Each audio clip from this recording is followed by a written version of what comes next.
Hello बेटा, welcome to Tiwari sir की पाठशाला। तो हम 9th क्लास मैथमेटिक्स में एक्सरसाइज 4.3 कर रहे हैं। ठीक है बेटा, इसमें 1 से लेकर के 5th तक क्वेश्चन हम कर चुके हैं। अब 6th onwards we are starting. Okay, चलिए करते हैं क्वेश्चन नंबर 6th। देखो बेटा, कह रहा है कि work done is proportional to distance और दे रहा है कि फोर्स जो है वो कांस्टेंट है। Force is constant. ये क्वेश्चन में है, पढ़ लीजिए आपको। ठीक है, ये क्वेश्चन कह रहा है, क्या कह रहा है कि the force done by a body on application of a constant force is constant, और फोर्स ही वर्क कर रहा है। ठीक है, तो work done is directly proportional to the distance travelled by the body. एक बॉडी को ये धक्का मार रहा है, पुश कर रहा है, कौन सा? एक फोर्स। तो जितना ज्यादा डिस्टेंस ट्रैवल करेगी ये बॉडी, उतना ज्यादा वर्क होगा इस फोर्स से। लेकिन फोर्स कांस्टेंट है। डिस्टेंस ज्यादा बढ़ा तो ज्यादा वर्क होगा, और डिस्टेंस कम हुआ तो कम वर्क होगा। यानी वर्क डन जो है वो डिस्टेंस पे डिपेंड कर रहा है कि डिस्टेंस जितना ज्यादा बढ़ेगा उतना ज्यादा वर्क डन होगा। यानी work done is directly proportional to distance, force is constant. ये क्वेश्चन दिया हुआ है बेटा, ठीक है ना? ये क्वेश्चन दिया गया है और कह रहा है कि फोर्स कांस्टेंट है। यहाँ फोर्स जो है वो कांस्टेंट है। तो कह रहा है कि इस चीज को आपको एप्लीकेशन में मतलब इसका इक्वेशन बनाना है। अब कह रहा है in the distance travelled express this in the form of an equation in 2 variable and draw the graph for this one. Taking constant force as a 5 unit. इसको आपको 5 यूनिट लेना है, 5 लेना है फोर्स को। Force is constant that is equal to 5 unit. यही question है बेटा, बस। तो ये क्वेश्चन रहा। तो आपको वर्क डन और डिस्टेंस, इसी में दोनों में रिलेशन दिया हुआ है। तो एक को आप एक्स लीजिए, एक को वाई लीजिए। तो let work done equal to X and distance equal to Y. Then according to question, छोटा ही लिख दो, according to question X is directly proportional to Y. यही का मतलब है ना। वर्क डन को हमने x लिखा और डिस्टेंस को y लिखा, तो x is directly proportional to. अब जब दो चीजें एक दूसरे के डायरेक्टली प्रोपोर्शनल होती है तो इक्वल टू में इसको कन्वर्ट करते हैं। यानी x is equal to y, और यहाँ सम कांस्टेंट को हम रखते हैं जो इक्वल टू में कन्वर्ट करते हैं। तो कांस्टेंट यहाँ क्या गया? फोर्स। यहाँ कांस्टेंट क्या है? फोर्स। यहाँ पर कांस्टेंट इज फोर्स। ठीक है, और फोर्स की जो है यूनिट है वो 5 यूनिट दिया है। फोर्स की वैल्यू 5 यूनिट। तो यहाँ पर आप क्या लिखोगे? यहाँ पर लिखोगे x equal to 5y। That is your required equation. ठीक है जी। फोर्स को हम F ले रहे हैं, F। तो F जो है वो 5 यूनिट दिया हुआ है। तो हम F की जगह पे क्या लिख देंगे? 5 देंगे। तो this is your required equation. तो इस तरह से ये आपका इक्वेशन तो बन गया जी। अब इक्वेशन बन गया तो कह रहा है कि इसका ग्राफ खींचिए। तो ठीक है, चलिए ग्राफ खींचेंगे हम। तो x क्या लिया है आपने? x लिया है वर्क डन x है, और डिस्टेंस y है। इस चीज की जरूरत पड़ेगी इसलिए हमने कॉर्नर में लिख लिया। अब चलिए हम इसका वो बना लीजिए, क्या पॉइंट्स निकाल लीजिए इस पे। ये ऐसे तो x हो गया और ये y हो गया। जब x is equal to y is equal to 0, तो x is equal to also 0, y is equal to 1, तो x इज इक्वल टू 5, और y इज इक्वल टू -1, तो x is equal to -5। y की value हमें अपने आप से लेना है, जो भी आप चाहे, जो आपको सुटेबल लगता है वो चीज यहाँ पर लेते जाइए। और कोई भी 3 वैल्यू ले लीजिए, और 2 वैल्यू से भी निकल जाता है बेटा। तो बुक में 2 वैल्यू से ही निकाला हुआ है। हम 3 ले लेते हैं कि यदि ये गलती भी होगी तो हमारी पकड़ में आ जाती है। कैलकुलेशन मिस्टेक यदि हो गया तो इस तरह से स्कूल में भी टीचर आपको बताते होंगे कि आप 3 पॉइंट ले लीजिए तो अच्छा रहेगा। लेकिन यदि करेक्ट है 2 पॉइंट, तो 2 पॉइंट से भी ग्राफ खींचा जाएगा। 2 पॉइंट ही ज्यादा जरूरी है, 2 के बिना तो होगा ही नहीं। ठीक है, तो इस तरह से हमने 3 पॉइंट निकाल लिया। तो यहाँ पर आपका लेट पॉइंट्स आर यहाँ पे। अब इस चीज को हम ऊपर से मिटा देता हूं, है ना? ऊपर से मिटा देता हूं ताकि जगह मिलेगा हमें। और हमने अभी ग्राफ खींच दिया इसका, है ना? लेट पॉइंट्स आर, इसका नाम A रख दिया, एक है 0 0, एक B ले लिया, B का नाम 5 1, और C का नाम रख दिया -5 -1। ये पॉइंट्स है। अब ग्राफ खींचिए। अब आप ग्राफ खींच लीजिए। ये आपका ग्राफ हो गया। ये है आपका कार्टेशियन प्लेन बन गया है ना, कार्टेशियन प्लेन बन गया जिसमें कि एक्स एक्सिस है ये और ये वाई एक्सिस है, ठीक है जी। और ये दोनों का यहाँ पे ओरिजिन भी है, इसको जीरो से हम डिनोट करते हैं, इसका कोऑर्डिनेट होता है 0 0। अब चलिए ये पॉइंट है कि जीरो, पहले इसको ये करिए, इसका नंबरिंग इस पर, इसको ये करिए 1 2 3 4 5 6 7, ये 1 2 3 4 5 6 7, इस तरह से हमने नंबर लाइन को डिवाइड कर दिया, स्केल बना दिया इसके ऊपर में। और यहाँ भी ये लीजिए ऊपर भी 1 2 3 4 5 ऐसे करके 1 2 और 3, इस तरह से इधर भी जरूरत पड़ेगी तो देख लेंगे, लेकिन आप इसको इधर भी लिख दीजिए 1 2 3 4 और इधर भी लिख दीजिए -1 -2 -3 और -4। इस तरह से हमने एक्स एक्सिस और वाई एक्सिस को क्या किया, बना करके, और इसको स्केल, इसके ऊपर में एक पर्टिकुलर स्केल हमने ले लिया। अब चलिए 0 0 तो यही रहेगा, 0 0 तो यही रहेगा, इसको हमने लिख दिया a 0 0। चलो इसको हम ऐसे करके ऐसे 0 0, और ये पॉइंट क्या है, a है, ठीक है जी। फिर 5 1, तो 5 तो यहाँ आ गया, और 1 दोनों प्लस प्लस है तो ये इसमें आएगा 5 और 1 1 मतलब ये आ गया आपका 5 1, ये b, ये है 5 1। और तीसरा है -5, तो -5 कहीं यहाँ आएगा, ये -5 और -1 यहाँ, यानी लगभग ये कहीं यहाँ आएगा। ये C है, ये पॉइंट C है जो -5 और -1। इस तरह से तीनों पॉइंट हमने A B और C, तीनों पॉइंट हमने क्या किया, प्लॉटिंग कर दिया। अब बेटा इन पॉइंट को अब मिलाना है आपको, ठीक है। ये तीनों ही पॉइंट डेफिनेटली एक स्ट्रेट लाइन में ही आना चाहिए, क्योंकि लीनियर इक्वेशन है और लीनियर इक्वेशन बना है, और लीनियर इक्वेशन का जब हम ग्राफ खींचते हैं तो स्ट्रेट लाइन ही होता है डेफिनेटली। इसलिए ये तीनों पॉइंट एक स्ट्रेट लाइन में ही होना चाहिए। यदि आपको स्केल रखना है और तीनों पॉइंट एक स्ट्रेट लाइन में होनी चाहिए। यदि नहीं आ रहा है, इसका मतलब आपका कैलकुलेशन कहीं ना कहीं निश्चित रूप से गलत है। तो इस तरह से ऐसे करके और इस तरह से ऐसे कुछ लाइन आप बना लेंगे, ऐसे करके ऐसे बना लेंगे, ठीक है जी। और बेटा इसके ऊपर आप कहीं लिख भी सकते हैं इक्वेशन, x इक्वल टू क्या आया था, 5y आया था, तो ये आपका इक्वेशन है, इसको कहीं लिख दो, यहाँ पर ऐसे करके दिखा दीजिए, x इक्वल टू 5y, ऐसे आप करके दिखा दो, यही x इक्वल टू 5y, यही इक्वेशन था, ठीक है। तो अब ये आपका एक पार्ट हो गया, कह रहा है कि ग्राफ बनाइए, इक्वेशन बनाइए और ग्राफ बनाइए, तो ये हमने कर लिया। माय यूनिट आल्सो, अब कह रहा है कि रीड फ्रॉम द ग्राफ यदि work done which distance travelled bye 2 और 0, यदि डिस्टेंस 2 यूनिट गया है तो वर्क डन कितना होगा, डिस्टेंस 2 यूनिट। देखो बेटा एक्स एक्सिस पे क्या दिखाया आपने, एक्स एक्सिस पे 1 2 3 4, एक्स एक्सिस क्या था, वर्क डन, और डिस्टेंस था वाई, ठीक है। अब कह रहे हैं कि डिस्टेंस यदि 0 यूनिट है तो डिस्टेंस यदि 0, यानी वाई पे यदि 0 ले तो एक्स की वैल्यू क्या होगी, 0।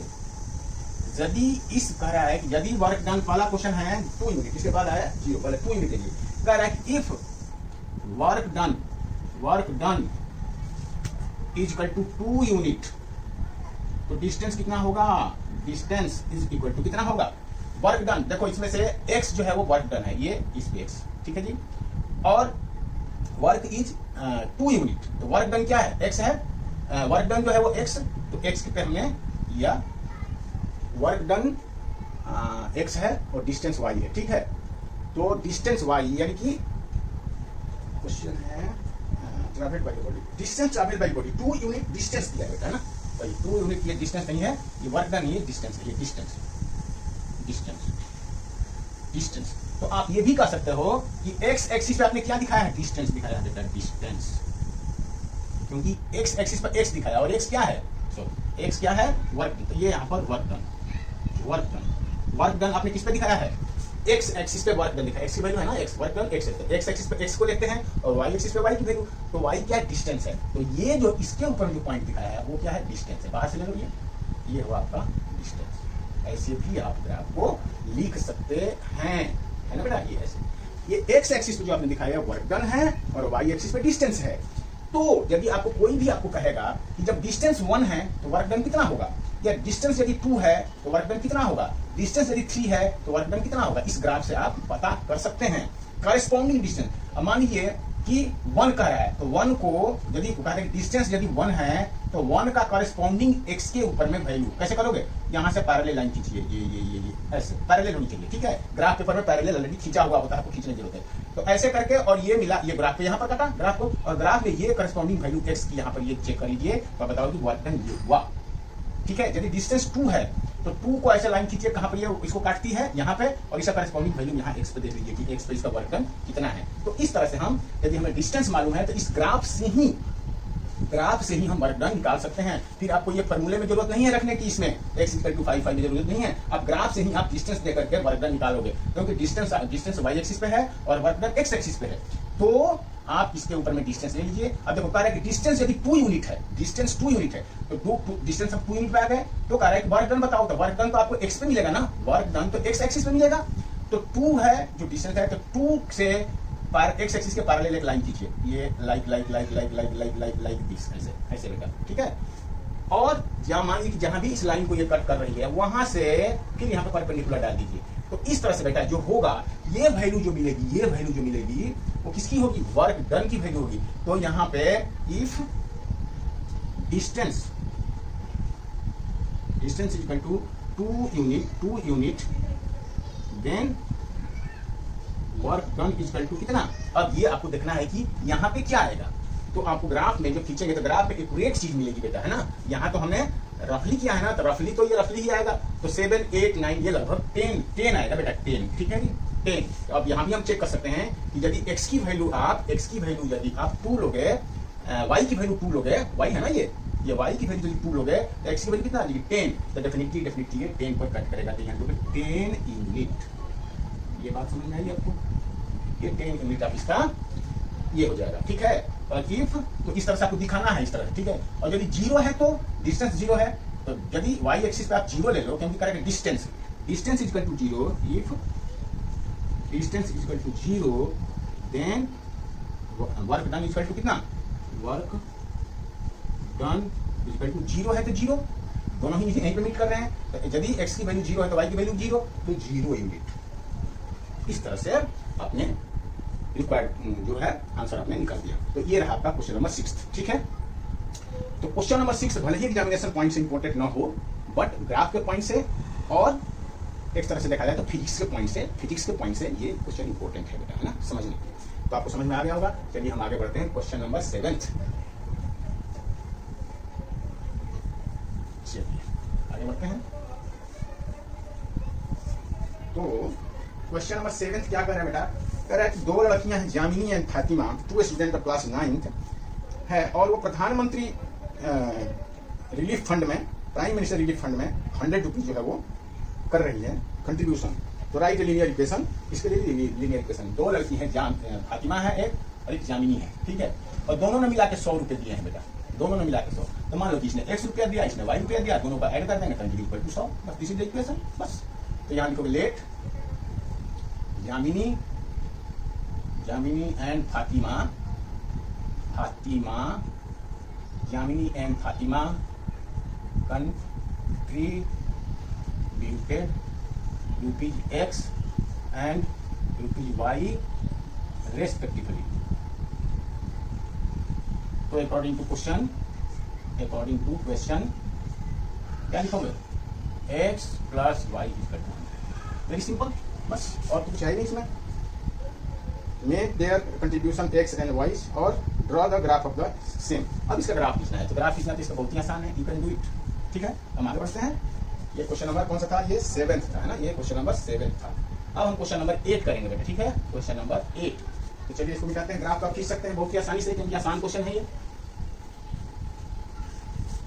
अब क्वेश्चन है बेटा, क्वेश्चन नंबर 7 हो गया। 8th में बेटा 5 क्वेश्चन हैं। देखो 8th में क्वेश्चन कह रहा है कि वेस्टर्न जो कंट्रीज है ना, जैसे कि इंग्लैंड है, अमेरिका है, उधर में टेम्परेचर जो है ना डिग्री फ़ारेनहाइट में, डिग्री फ़ारेनहाइट, इसको F से डिनोट किया था, फ़ारेनहाइट,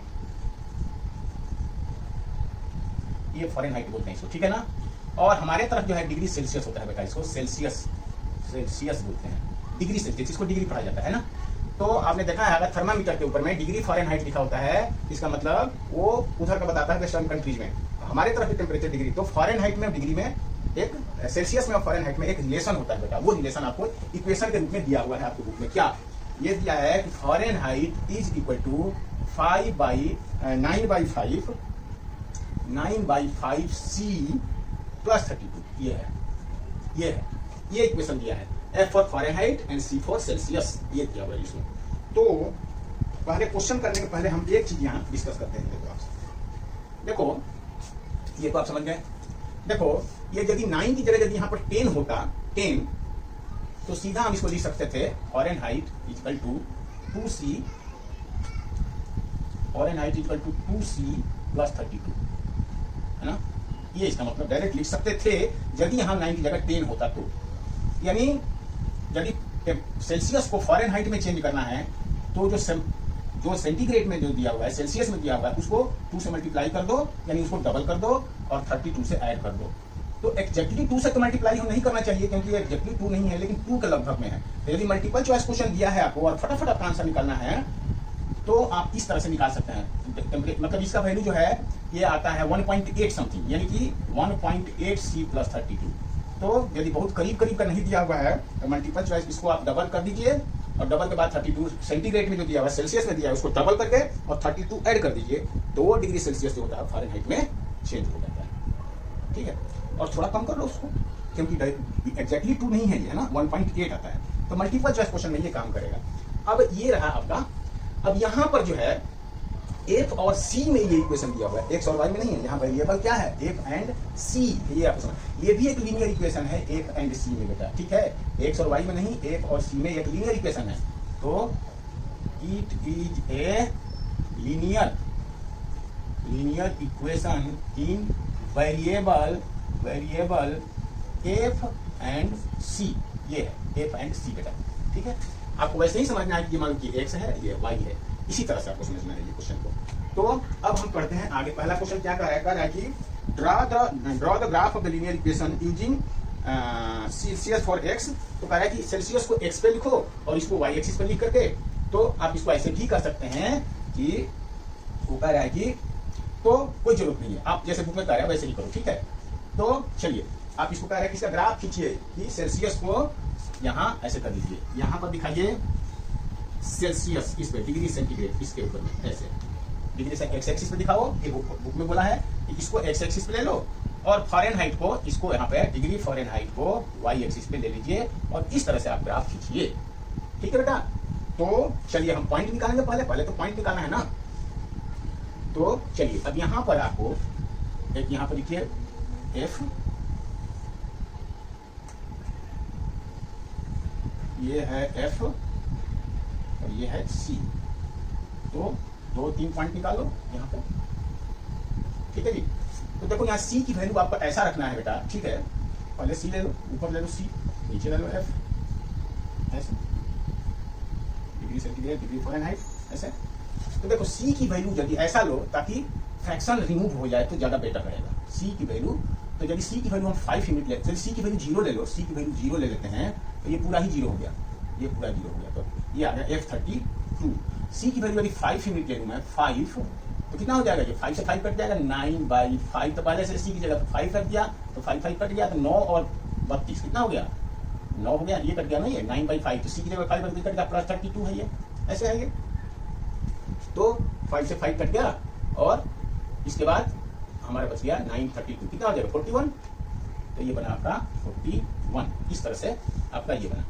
और यदि एक और यूनिट हम लेना चाहते हैं, यदि C की वैल्यू हम क्या ले लें, C की वैल्यू आप ले लो, मान लो 10 ले लो, आप यहाँ पर 10, C की वैल्यू यदि आप 10 ले लो, देखो यहाँ पर 10, तो क्या हो जाएगा ये, देखो 9/5 इंटू 10 प्लस 32, तो 5 गुना 10, 18 प्लस 32, तो कितना हो गया 5, 50। तो इसका आ गया 50 बेटा।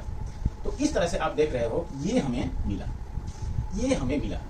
हमारे पास पॉइंट मिल गए कि 0, 032,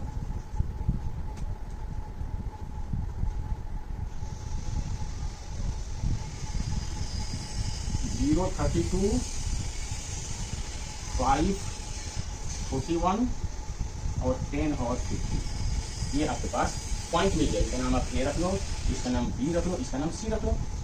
0, 32, 541 और 10, 50, तो ये आपके पॉइंट में आ गया। तो अब यहाँ पर बेटा बात ये है, बड़े बड़े नंबर आ गए। ये यहाँ पर क्या स्केल लें हम, ये हमारे पास में एक चैलेंज है।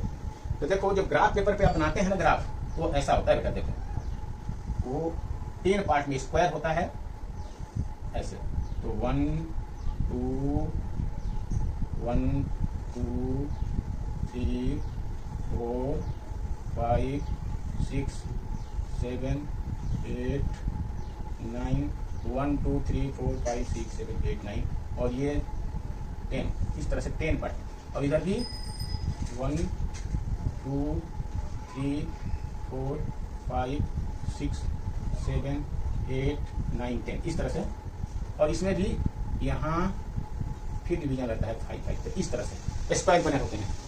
तो एक बड़े वाले स्क्वायर को हम 10 लेंगे, 10 ऐसे करके, ठीक है। ये हम क्या लेंगे, 10 लेंगे। एक बड़े वाले स्क्वायर को हम यहाँ पे 10 लेंगे। और इस तरह से 10 20 30 40, इस तरह से हम इसके ऊपर लिखेंगे, ठीक है जी। और इधर भी आप चाहो तो 10 20 30 40 लिख सकते हो, या ऊपर यदि एक्स एक्सिस पे आपको इसको दिखाना है तो 10 इधर भी ले सकते हो, या इधर का स्केल चाहो तो डिफरेंट भी बना सकते हो। दोनों एक्सिस पे सेम स्केल रहे ये जरूरी नहीं है, लेकिन मैं यहाँ सेम ही ले रहा हूँ, ठीक है। तो यहाँ पर ये भी इधर 10 हुआ तो इधर भी 10 होगा, 10 हो गया और इधर 20 होगा, ऐसे।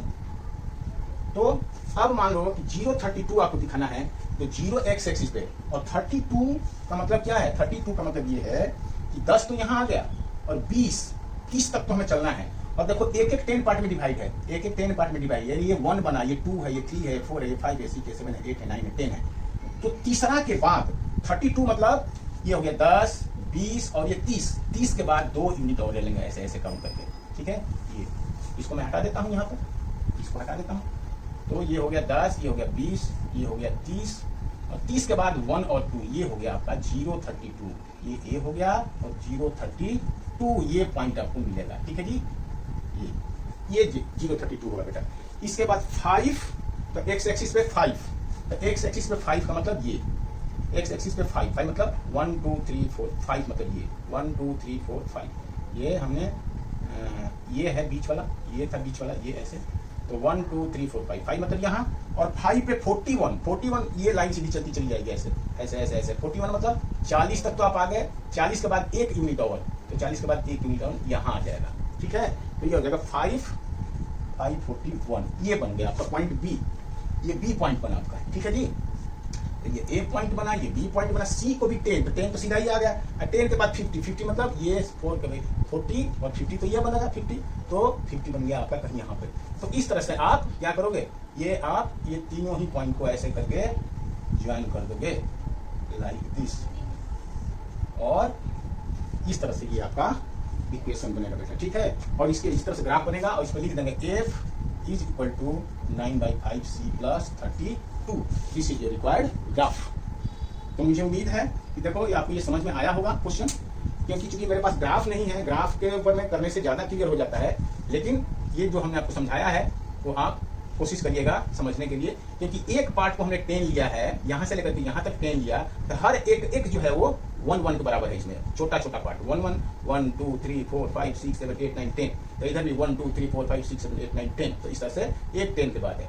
तो 10 के बाद यदि 12 चलना है तो 2 यूनिट हम इसमें ले लेंगे, 1 2, इस तरह से हमने 40 यूनिट तक तो चलते हैं, 10 20 30 40, इस तरह 1 के लिए उसमें से अगले स्क्वायर में से 1 यूनिट हम ले लेंगे, तो इस तरह से हमारा 41 बन जाएगा। तो बस 32 जहाँ चलना है तो 3 यूनिट तो हम पूरा ही ले लेंगे, 10 20 30 तक। 30 के बाद 2 और चलना है तो उसमें से 2 हम 1 2 2 हम और इसमें से सेलेक्ट कर लेंगे। तो इस तरह से हम इसकी प्लॉटिंग कर लेंगे बेटा। तो एक्स एक्सिस पर आपने सी को दिखाया सेंटीग्रेड को, और वाई एक्सिस पे फ़ारेनहाइट को आपने दिखाया इस तरह से, और ये स्ट्रेट लाइन बनी जो कि रिक्वायर्ड आपका ग्राफ है डिग्री और सेल्सियस का, ठीक है, डिग्री सेल्सियस एंड फ़ारेनहाइट का, ठीक है बेटा। तो चलिए आगे बढ़ते हैं, इसी में क्वेश्चन नंबर 2 देखते हैं क्या कह रहा है।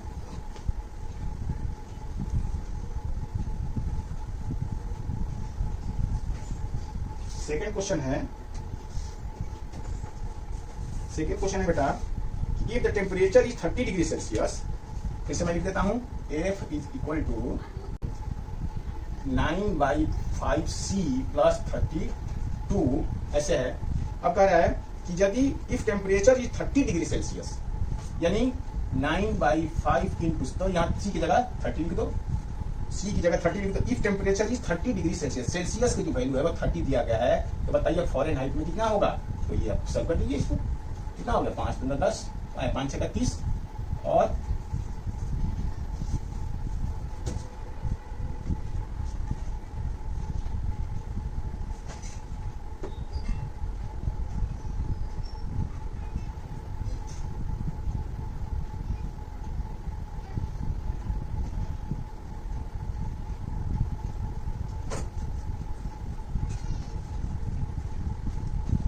ये बेटा 30 यदि है तो 5 × 30, तो कितना हो जाएगा 9 × 54, 54 प्लस 32 कितना हो जाएगा 54 प्लस 32, तो कितना होगा 4 × 6 और 5 × 86 डिग्री फॉरेनहाइट। ये इसका आंसर हो गया।